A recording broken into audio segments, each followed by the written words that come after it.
সাড়া দাও বাংলাদেশ অনুসন্ধানী সংবাদ। অথচ যারা সারা জীবন জুড়ে অনুসন্ধান করলেন, আমাদের সামনে নানান অনুসন্ধানী প্রতিবেদন তুলে আনলেন, তাদেরকে দিয়ে যদি আমরা সাড়া দাও বাংলাদেশ শুরু না করি তাহলে বোধহয় সেটি একটু অন্যায় হয়ে যায়। প্রিয় দর্শক, সুপরিচিত মুখ আজকে আপনাদের সামনে হাজির হয়েছে। আমরা চলে এসেছি সাড়া দাও বাংলাদেশ, আমাদের সম্পূর্ণ টিম সহ আপনাদের সকলের পরিচিত মুখ ফেস দ্য পিপলের সম্পাদক ও প্রকাশক জনাব সাইফুর রহমান সাগর, আমার অত্যন্ত প্রিয় বড় ভাই। আসসালামু আলাইকুম, স্বাগত আমাদের অনুষ্ঠানে আপনাকে। প্রশ্নে চলে যেতে চাই প্রথমেই, নিজেকে সাংবাদিক নাকি অ্যাক্টিভিস্ট, কি হিসেবে আসলে পরিচয় দিতে সবচেয়ে বেশি স্বাচ্ছন্দ্য বোধ করেন? ধন্যবাদ আবিদ, এবং যারা আপনার সাথে এসছে। আমি তো আপনাকে তুমি করেই সবসময় বলি, কিন্তু অনুষ্ঠানে আপনি করেই বলি। আমার আসলে সব ধরনের ক্যারেক্টার আমি বিলং করি। যখন যেখানে যা প্রয়োজন তা করবার চেষ্টা করি, দেশের প্রয়োজনে, দশের প্রয়োজনে, সমাজের প্রয়োজনে, যেখানে যা করে। ইদানিংকালে আমি একটু কথা বলছি সামাজিক যোগাযোগ মাধ্যমে। আগে কিন্তু আমার ব্যক্তিগত মতামত তেমন প্রকাশ করতাম না, কারণ আমি মনে হয়েছিল যে তখন সবাইকে নিয়েই কাজ করি। এখন পরিবর্তনের পর মনে হচ্ছে যে না, অনেক কিছুই পরিবর্তন মন মতো হচ্ছে না, তাই মনের কথাগুলো বলবার চেষ্টা করি। সেটাকে আপনি বলতে পারেন অ্যাক্টিভিজম, আর যেভাবে আমি নিচ্ছি। আমি আসলে কোনো একটা টিপিক্যাল ক্যারেক্টারিস্টিক জায়গা থেকে আমি কথা বলতে চাই না। আমি সকলের তরে যে কোনো চরিত্রে আমি নিজেকে পরিবর্তন করতে চাই। কুমিল্লা থেকে উঠে আসা একটি মানুষ, প্রথমে বাংলাদেশ, তারপর পুরো বিশ্বে, আন্তর্জাতিক অঙ্গনেও নিজের সাংবাদিকতা ছড়িয়েছেন, অনুসন্ধান করেছেন। প্রশ্নের সম্মুখে আমরা দেখতে পেয়েছি একের পর এক প্রশ্নের বাণ। তৎকালীন সরকার দলীয় লোকজন কিংবা বিরোধী দলীয় যাকে পেয়েছেন তাকেই গ্রাম্য ভাষায় যদি বলি যে ছাই দিয়ে মাছ ধরেছেন। তো এই যাত্রায় সবচেয়ে বড় বাধা কি ছিল, প্রতিবন্ধকতা কি ছিল? উদীয়মান সাংবাদিক যারা, তাদের উদ্দেশ্যে আসলে বার্তা কি থাকবে? আসলে নিজেকে একটা নিউট্রাল জায়গাতে রাখাটা হলো, নিউট্রাল বলতে কি, মানে সত্যের পক্ষে, সত্যকে বের করে আনার যে চ্যালেঞ্জ সাংবাদিক হিসেবে, এর চেয়ে বড় চ্যালেঞ্জ আর কিছু হতে পারে না। সত্য বিষয়কে তুলে আনা। সত্য, আমরা কিন্তু মিশ্র ভাবনার অনেক কিছু তুলে আনতে পারি, যেটার মধ্যে অনেক অসত্য লুকিয়ে থাকে, অনেক নিজস্ব ব্যক্তিগত পছন্দের ন্যারেটিভ লুকিয়ে থাকে। কিন্তু সত্য বিষয়কে তুলে আনতে গেলে আপনাকে অবশ্যই কিছুটা হলেও আপনার মধ্যপন্থা অবলম্বন করতে হয়। সেই চ্যালেঞ্জটা আমি সবসময় বোধ করেছি। সব সময় প্রত্যেকটি অনুষ্ঠান আমি যখন করতাম, আমি মনে করতাম কীভাবে আমি নিজের অবস্থানকে প্রশ্নের ঊর্ধ্বে রাখতে পারি, কিভাবে আমি নিজেকে এমন একটা জায়গায় রাখি যাতে আমার অবস্থানকে নিয়ে কেউ প্রশ্ন তুলতে না পারে। সেই জায়গায় সবসময় আমি চ্যালেঞ্জের মুখে ছিলাম, সবচেয়ে বেশি একটা চাপ অনুভব করতাম। সম্পূরক একটা প্রশ্ন আমার মাথায় আসলো এই মুহূর্তে, যে আপনি আপনার নামে অনেক নেটিজেন এবং অনেক ফেসবুকেও আমরা দেখেছি অনেকেই লিখেন যে আসলে বিদেশে বসে সাংবাদিকতা করা সহজ, দেশে এসে সাংবাদিকতা করতে আপনাকে আহ্বান জানানো হয়েছিল। তো তৎকালীন সময় আপনি বিদেশে বসেই পর্বগুলো করছিলেন, প্রশ্নগুলো করছিলেন, এখন আপনি দেশে আছেন।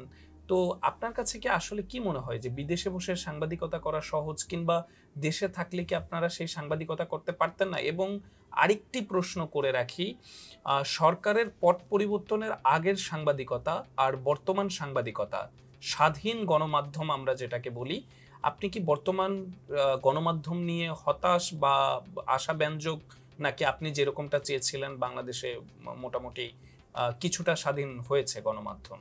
আপনার প্রশ্নের দুটি প্রশ্নের মধ্যে মোটামুটি উত্তর একটার সাথে আরেকটা ভেরি মাচ রিলেটেড। স্বাধীন সাংবাদিকতার জন্য যদি মঙ্গল গ্রহ যেতে হয়, সেখানে যাওয়া উচিত। স্বাধীন সাংবাদিকতা আমি বোঝাচ্ছি, আপনি দেশে থেকে যদি দালালি করেন আর এই দালালিটাকে যদি সাংবাদিকতা বলেন, তাহলে তো সাংবাদিকতা না। আপনি দেশে থেকে যদি আপনার সাংবাদিকতার কোনো ভাব প্রকাশ করতে না পারেন, আপনি সাংবাদিকতার প্রকৃত সাংবাদিকতার মাধ্যমে যদি আপনি আপনার ওই আউটকামটা না পান, তবে দেশে থেকে সারা জীবনে তো কিছু করতে পারলেন না। যে এটা সাংবাদিকতা বলে না। আমরা সাংবাদিকরা তো যেমন আমাদের ইনভেস্টিগেটিভ জার্নালিস্ট গ্রুপ আছে, তারা বিভিন্ন সময় বিভিন্ন পরিচয়ে বিভিন্ন উপায়ে বিভিন্ন জায়গায় গিয়ে কিন্তু সত্যটাকে তুলে আনতে যায়। সেখানে সে যদি মনে হয় যে না আজকে একটা ছেঁড়া প্যান্ট পরে ও একটা পাগল সেজেও কোথাও গিয়ে আসল খবরটা, তো ওর দরকার নেই তো সাংবাদিক হিসেবে একবার ক্যামেরা ট্যামেরা ঝুলিয়ে পরে বা বোঝাবে সে সাংবাদিক, সেটা হলে তো সে পারবে না সত্যটা তুলে আনতে। তার প্রয়োজনে যদি মনে হয় যে সে বুকের মধ্যে একটা হিডেন ক্যামেরা নিয়ে কোথাও থেকে আনতে অন্য একটা রূপে সেজে, আমার প্রয়োজন হলো তথ্য তুলে আনতে পারলাম কিনা, আমি কি জনগণকে সঠিক তথ্য দিতে পারলাম কিনা। সেটার জন্য বিদেশে যদি না থাকতাম, আমার দেশে আমার পরিবারের উপরে আমার বিভিন্নভাবে কিন্তু অনেক চাপ থাকা সত্ত্বেও, যেখানে লক্ষ লক্ষ কোটি মানুষ চুপ ছিল বিদেশে বসেও, বিদেশে থাকা অবস্থাতেও যারা কথা বললে মনে করতো যে তাদের হয়তো দেশে বড় ক্ষতি হয়ে যেত, অন্ততপক্ষে আমি সেখানে চুপ ছিলাম না। আমি প্রতিদিন কথা বলেছি, কথা বলিয়েছি।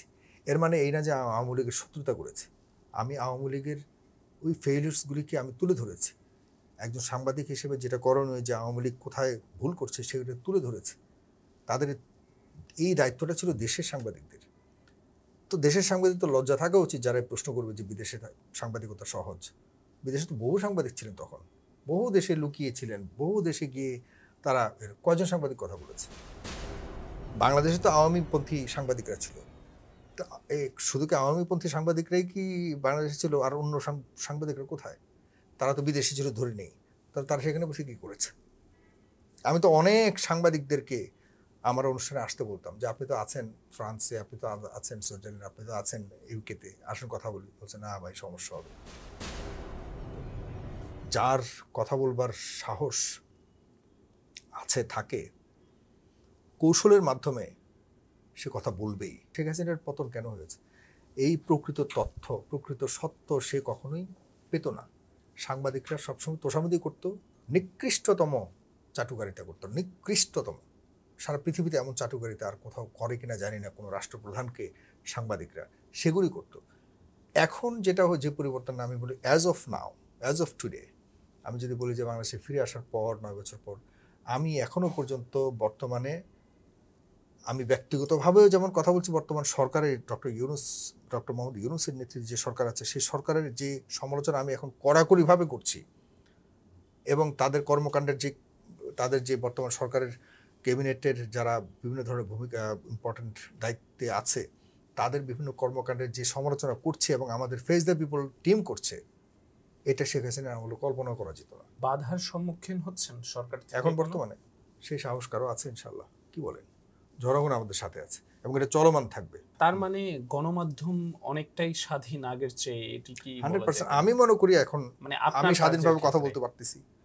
আমি এই যে এখন বর্তমানে ডক্টর মোহাম্মদ ইউনূস সরকার শেখ হাসিনার ক্যারেক্টারকে এখন দেখা যাচ্ছে আবারও ফলো করছে, কারণ তারা দেখা যাচ্ছে যে আমেরিকায় গেছে পুরো বিশাল এক বহর নিয়ে, এটা কথা বলছে।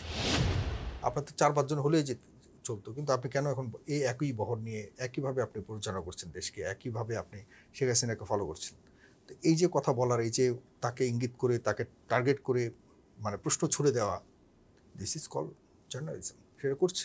আমাকে কেউ বলছে না যে আপনি কেন এসব কথা বলতে আসছেন, আপনি আমাকে কোনো গোয়েন্দা বাহিনী এসে চাপ দিচ্ছেন, আমাকে ডিজিএফআই কল দিচ্ছেন, আমাকে সরকারের পক্ষ থেকে কেউ হুমকি দিচ্ছে না। নো, বর্তমান সরকারের পক্ষ থেকে একটি তদন্ত কমিটি করা হয়েছিল সাংবাদিকদের জন্য, আমি সেই রিপোর্টটি গতকাল পেয়েছি।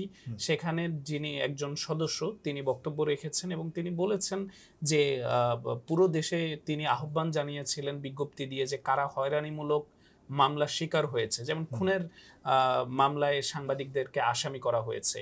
তো আপনার কথাই যদি আমি ধরে নেই যে তিনি সাংবাদিকতা করেননি, তিনি তেলবাজি করেছেন, তাই বলে কি আসলে একজন সাংবাদিককে খুনের মামলায় গ্রেফতার করা? সেরকম খুনের মামলায় যদি যেই মামলার সাথে তার ওই আসামি বলুন, যাকে ইচ্ছাকৃত মানে টার্গেট করে আসামি করা হচ্ছে, ওটার সাথে যদি সম্পৃক্ত না থাকে 100% আমি এটাকে অপছন্দ করি।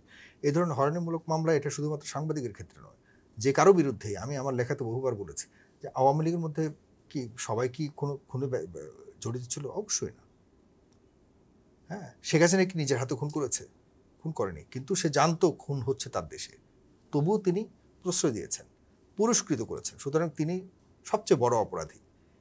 কিন্তু এটা তো আর তৃণমূল পর্যায়ে এরকম কোনো সুযোগ নাই। মানে আমার জানা মতো আমরা তো এখন আশপাশে মানে এখনো পর্যন্ত আওয়ামী লীগের যারা খুব ভালো আহ, সংগঠন করতো, আওয়ামী লীগের রাজনীতির সাথে খুব ওতপ্রোতভাবে জড়িত ছিল, এখনো পর্যন্ত সমাজে আছে, তাদের ভিতর শুনুন পালিয়েছে কারা আপনি আমাকে বলেন।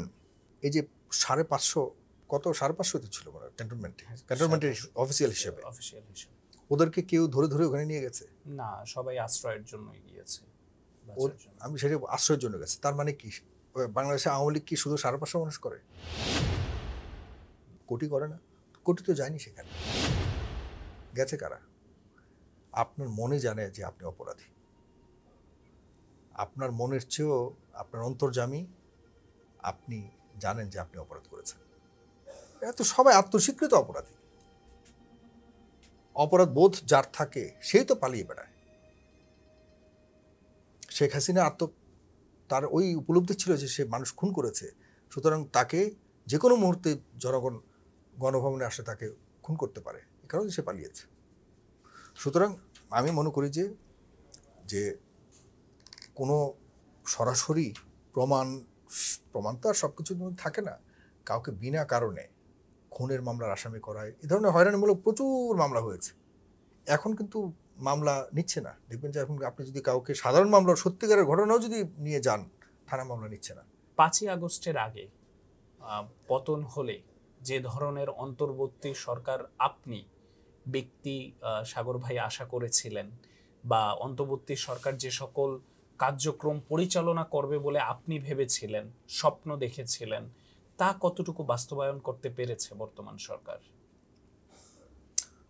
আসলে সরকার তারা আসলে কি জন্য ক্ষমতায় এসছে, ক্ষমতায় আছে, এটা আমার কাছে মনে হচ্ছে তারা নিজেদের হোমওয়ার্কটা ঠিকমতো করতে পারেনি।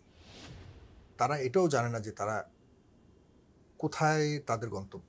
ম্যাসাকারের পর যে পরিবর্তনটা হয়, তখন একটা জাতীয় ঐক্যমতের জায়গা তৈরি করতে হয়, এরপর একটা মটো তৈরি করতে হয় যে আমাদের এই পুরো জাতি এতদিন নির্যাতিত ছিলাম, আমরা আসুন আমরা একসাথে আগামী 3-4 বছরের একটা আউটলাইন তৈরি করি যে আমরা এটা করব, এই টার্গেটে পৌঁছাবো, সবাই একমত হয়ে দেখা যাচ্ছে এরকম একটা করে।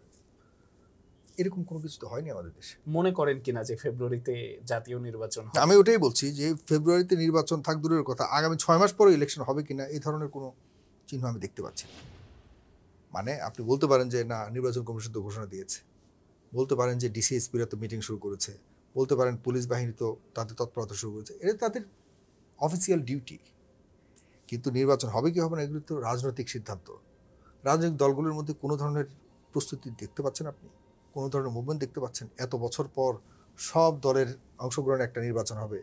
4 মাস আগে তো মানে কি বলবো, চতুর্দিকেই তো একটা রমরমা অবস্থা হওয়ার কথা ছিল নির্বাচন নিয়ে, আমি দেখতে পাচ্ছি না।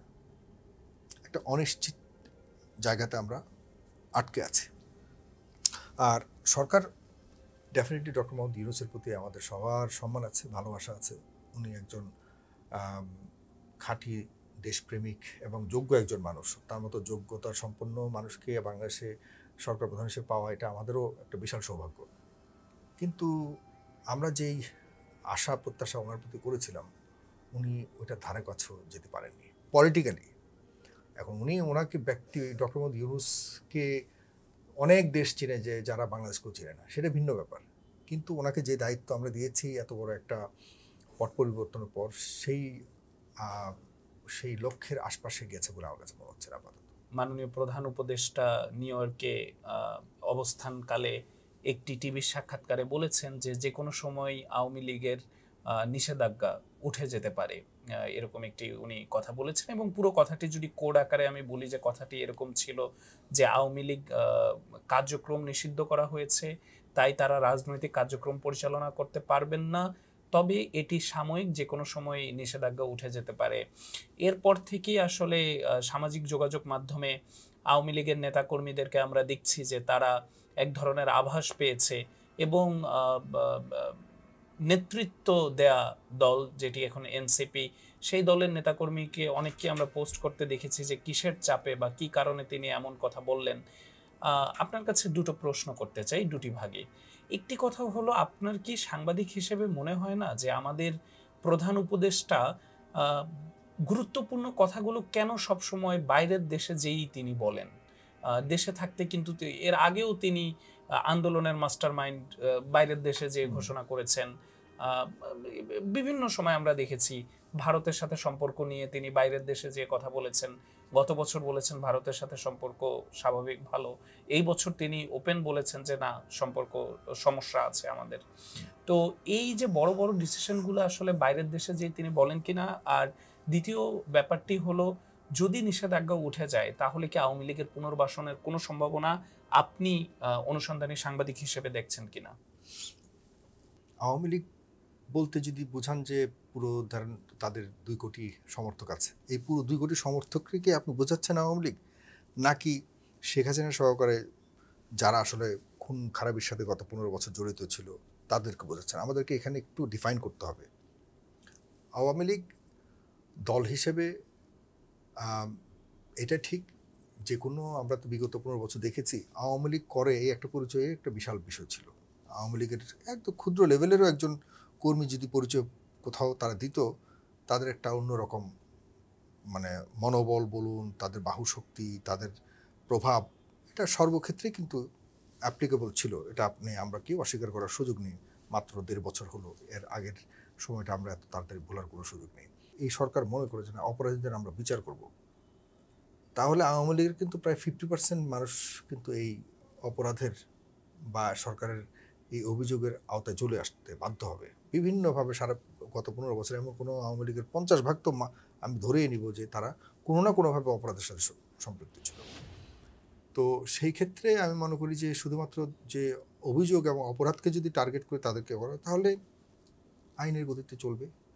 আর বাকিদেরকে এখন রাজনীতি করার সুযোগ দিব না এটা তো আসলে অনেকটাই আপনি কারো স্বাধীনতা হরণ করলেন।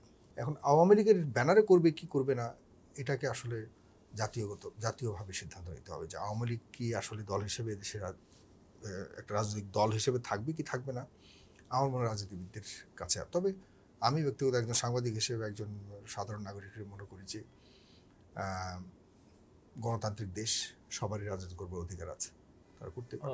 প্রথম প্রশ্নটা যদি একটু যে আমাদের মাননীয় প্রধান উপদেষ্টা ও সবসময় বিদেশে বিদেশে মাটিতে গিয়ে বসে। কারণ হলো উনি তো সারা জীবন বিদেশি সাংবাদিকদের ফেস করেছে। বাংলাদেশে কিন্তু উনি কথা বলতেন না। এটা যে এখন না তাও না। উনি আগে কিন্তু এর আগেও বাংলাদেশে কখনোই অন্তত হাসিনার আমলে খুব বেশি কথা বলেছেন বলে আমার মনে হয় না। উনি যখন এই যে আপনি মনে থাকবার কথা উনি যখন বিভিন্ন মামলার কারণে দেশে আসতেন, সাংবাদিকরা কিন্তু ওনার কাছ থেকে একটা কথাও আদায় করতে পারতেন না। উনি সাংবাদিকদের সবসময়ই অ্যাভয়েড করতেন। এড়িয়ে চলতেন। তখনও কিন্তু বিদেশে গিয়েই তিনি কথা বলতেন। খুব বাংলাদেশের বিষয়ে তিনি গত বহু বছর যাবৎ বাংলাদেশের পলিটিক্স নিয়েও তিনি কোথাও কিন্তু বিদেশেও বলেননি। তো না বোধহয় একটি অনলাইন শোতে তিনি গত ১, ২, ২.৫ বছর আগে অংশ নিয়েছিলেন। না এক্সেপশনাল কিছু একটা হতে পারে কিন্তু এভারেজ যদি ধরি যে এখন যে কোনো মানে এবং যিনি অনলাইন শোটি অংশ নিয়েছিলেন তিনিও সুপরিচিত মুখ। তো তিনিই কিন্তু এখন অভিযোগ করছেন যে বারবার এখন তিনি নিতে চান না ইন্টারভিউ। তখনও আমি যদি বুঝতে পেরেছি আপনি কার কথা ইঙ্গিত করছেন তখনও তার একটা মামলার বিষয়ে বা তিনি তখন খুব বেশি নির্যাতিত হচ্ছিলেন এবং তিনি বাংলাদেশি রাজনীতিতে অনেক বেশি আলোচিত ছিলেন জনাব ডক্টর মোহাম্মদ ইউনূস। ওই কেন্দ্রিক একটা ইন্টারভিউ ছিল সেটা একদম পলিটিক্যাল ইন্টারভিউ ছিল তাও না, তাকে ঘিরে একটা পলিটিক্যাল আলোচনা সমালোচনা চলছিল তৎকালীন সময় ডক্টর মোহাম্মদ ইউনূস আওয়ামী লীগের পক্ষ থেকে তার উপর অনেক ধরনের মামলা টামলা দেওয়া হচ্ছিল এইসব নিয়ে আমরাও শো করেছি। তো এটাও পলিটিক্যাল ইন্টারভিউ ছিল তাও না। তো এটা হতে পারে ওনার একটা কৌশল হতে পারে। আর আসলে আমাদের বাংলাদেশে ওনার ইন্টারভিউ নেয়ার অনেকেই আছে কিন্তু আমরা অভ্যেসটা কতটুকু পরিবর্তন করেছি আমরা যে ওনাকে আসলেই একটা মধ্যম পন্থা অবলম্বন করে সঠিক কথা প্রশ্ন করে সঠিক কথাগুলি না আদায় করে আনবার মতো সে মানসিকতা কতটুকু আছে হয়তো উনি কনফিউশনে এখনো আছেন। কিন্তু আমার প্রশ্নটি ছিল যে এই যে গুরুত্বপূর্ণ জিনিসগুলো সবসময় কেন জাতিসংঘ কিংবা লন্ডনে থেকে, এটা কি কোনো রাজনৈতিক বা এটি কি তার কোনো ব্যক্তিগত এটা স্ট্র্যাটেজি বলে আপনি মনে করেন কিনা? মানে যে স্ট্র্যাটেজি থাকতে পারে, স্ট্র্যাটেজি ডেফিনেটলি, এক একজন এক এক আরেকটা জায়গায়। প্রশ্ন ছোট্ট করে সংযুক্ত করেছিলাম যে আপনি বিদেশ থেকে আসার পরে তার ইন্টারভিউ নেয়ার না, আমি চেষ্টা চেষ্টা করি না। করেছেন। না, আমি চেষ্টা করি, আমি আমার এই অফিস, আমার বাসা আর আমার ব্যক্তিগত দুই একটা জায়গায় যাওয়া ছাড়া আমি কোথাও আসা যাওয়ার চেষ্টা করিনি। আমাকে বলেছিল আমার খুব আরেকজন খুব ক্লোজ, যিনি বর্তমান সরকারে ইয়েতে আছে, দৃশ্যমান, আমি কেউ বলতে পারবো না আমি কোথাও গেছি ইয়েতে, সরকারের কোনো আয়োজনে, সরকারের কোনো ইয়েতে কোথাও যাইনি। এ না যাওয়ার ছোটোখাটো অভিযোগ থাকতে পারে, কিন্তু গেলে আমার কাছে মনে হচ্ছে অনেক অভিযোগের তীর আমার দিকে আসতো, কারণে যাচ্ছি না। নেটিজেনরা প্রায় বলে যে আপনি আসলে আলোচনায় থাকার জন্য সবসময় সরকারের সমালোচনা করেন। এক সময় বলতো নির্দিষ্ট একটি দলের সমালোচনা করেন, কিন্তু এখন দেখা যাচ্ছে যে আপনি বর্তমান সরকারেরও সমালোচনা করছেন আপনার লেখার মাধ্যমে। সমালোচনাটা কি আসলে সমাধানের উদ্দেশ্যে করেন নাকি? 100% সমাধান হতে দেখুন, আমি আমার সমালোচনাগুলি কে বলতে পারবে না যে অন্তত পক্ষে 90% মানুষের মনের অবস্থার বিপরীতে গেছে, কখনোই না। যখন দেখি যে না, এই কথাগুলি অনেক মানুষের মনের কথা, আমি যখন অনুভব করি, তখন এটা যার বিপক্ষে যাক আমি বলবার চেষ্টা করি। জানতে চাই সাংবাদিকতায় পেশায় কিভাবে আসলেন?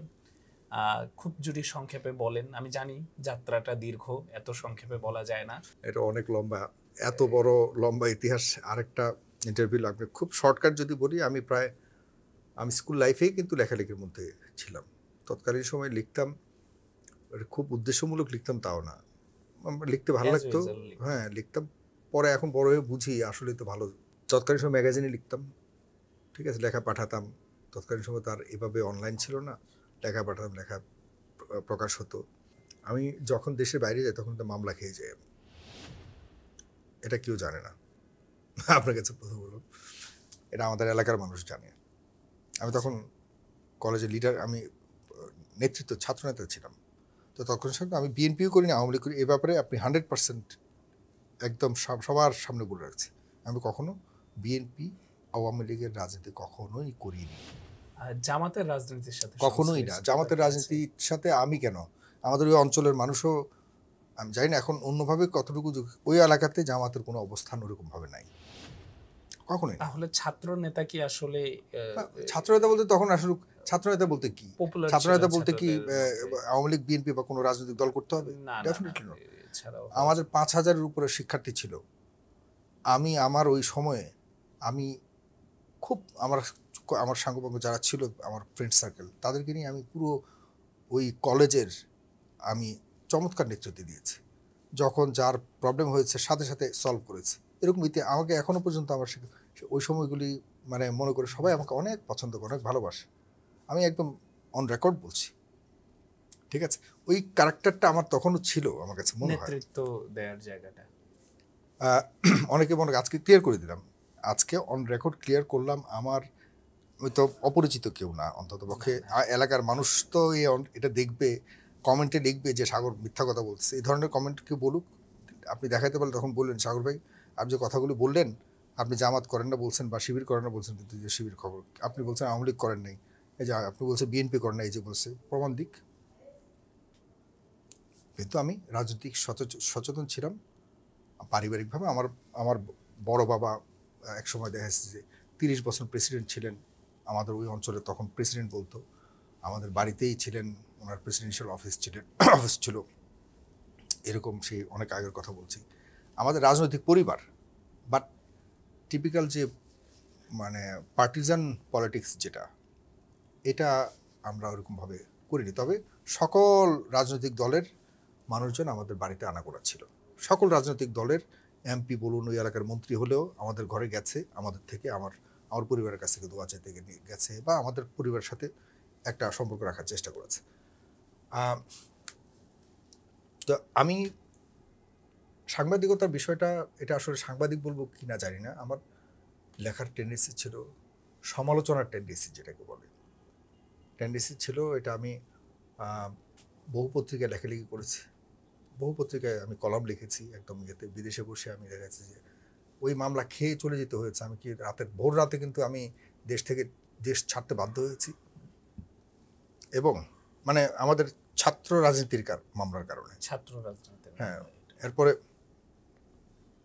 আমার মা বাবাকে ঠিক মতো দেখে যেতে পারিনি তখন।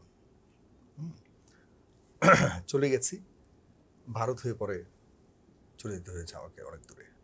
ইউরোপিয়ান একটা লাইফ করেছি প্রায় 7 বছর, হ্যাঁ 7 বছরের মতো তখন। এই তো একটা দীর্ঘ সময় ছিল তখন। ওই সময়ে আমি আইটিতে বিজনেস করেছি তৎকালীন সময়। হ্যাঁ, আজ থেকে 26 বছর আগে আমি কম্পিউটার ব্যবহার শুরু করেছি।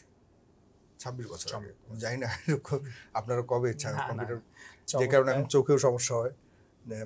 তো ভবিষ্যতে সাগর ভাই দেশে থাকছেন কিনা? ভবিষ্যতে আমি সবসময় হোম সিক একজন মানুষ, যেটাকে বলে যেখানেই গেছি always I came back to my home, to my land, to my mother land. যেখানে প্রায় 27-28টা দেশ আমি ঘুরেছি। কিছু কিছু দেশে বহুবার গেছি আমার কর্ম কারণে, ঘোরার কারণে বহুবার। আমার জীবনের সবচেয়ে বেশি আমি বিদেশে মাটিতে দিচ্ছি, মানে আমার জন্মের পর বিদেশে মাটিতেই ছিলাম। তো বারবার ফিরে এসেছি। এই গত 9 বছর, লাস্ট 9 বছরও দেশের বাইরে ছিলাম, আবার এসেছি। এখানে এসে আপনারা নিজেরাই দেখছেন, এখানে একটা প্রতিষ্ঠান করেছি, মিডিয়া করার চেষ্টা করছি এবং মিডিয়াতে একটা বড় পরিবর্তনের জন্য কাজ করে যাচ্ছি। সুতরাং আমি নিজেকে সাংবাদিক ওরকমভাবে দাবি করি না। আপনাদের চোখে আমি সাংবাদিক বলেন আর যাই বলেন, বাট আমি জনগণের জন্য গণমাধ্যম হয়ে কাজ করতে চাই, গণমাধ্যমের একটা অংশীদার হতে চাই। একেবারেই অনুষ্ঠানের শেষ পর্যায়ে তরুণদের উদ্দেশ্যে কিংবা আপামর জনগণ, বাংলাদেশের জনগণের উদ্দেশ্যে যদি আপনার কিছু বলার থাকে আমাদের দর্শকদের উদ্দেশ্যে, তাহলে। আমি নিজেই তো এখনো তরুণ, ডেফিনেটলি তরুণদের উদ্দেশ্যে একটাই বলবো যে রাজনীতিতে বেশি সময় দেওয়া উচিত না। আমরা আজকেই বলছিলাম আমাদের ফ্রেন্ডদের সাথে কথা বলার সময় যে পৃথিবীতে আর কোনো দ্বিতীয় দেশ নাই যে দেশের মানুষ রাজনীতির জন্য এত সময় অপচয় করে। রাজনীতিতে সময় অপচয় কম করে তার মানে এই না যে সোশ্যাল মিডিয়ায় সমস্ত সময় ব্যয় করবেন না। আমাদের হাতের মুঠোয় এখন পৃথিবী। অবশ্যই ঘরে বসে আপনি অনেক কিছু করতে পারেন, অনেক কিছু করতে পারেন। আমি সাংবাদিকতায় ডিপ্লোমা করেছি, আমার ওই সময় বসে থাকেনি। আমি আমেরিকার একটা ইউনিভার্সিটি থেকে লেখাপড়া করেছি, ওখানে আমি আমার ওই ডিগ্রি অর্জন করেছি। সুতরাং করার জন্য যদি ইচ্ছা থাকে অনেক কিছু করা সম্ভব, অনেক কিছুই করা সম্ভব। তবে রাজনীতি না করাই ভালো, এটা তরুণদের প্রতি আমার পরামর্শ। আর লাস্ট কি জিজ্ঞাসা করলেন? জনগণের উদ্দেশ্যে। জনগণের উদ্দেশ্যে একই, তরুণদের যারা গার্ডিয়ানরা আছেন তারাই তো জনগণ বা তারা সাধারণ নাগরিক। আমরা সবাই একই উদ্দেশ্যে, আমাদের তরুণ সমাজ এবং যুব সমাজ সবার প্রতি আমরা একটু লক্ষ্য রাখি। আর রাজনৈতিক সচেতন হই, রাজনৈতিক পাগল যেন না হই। রাজনৈতিক সচেতন হতে হবে আমাদের সবাইকে, কারণ আমরা চাই না আর কোনো ফ্যাসিস্ট এই দেশে আসুক।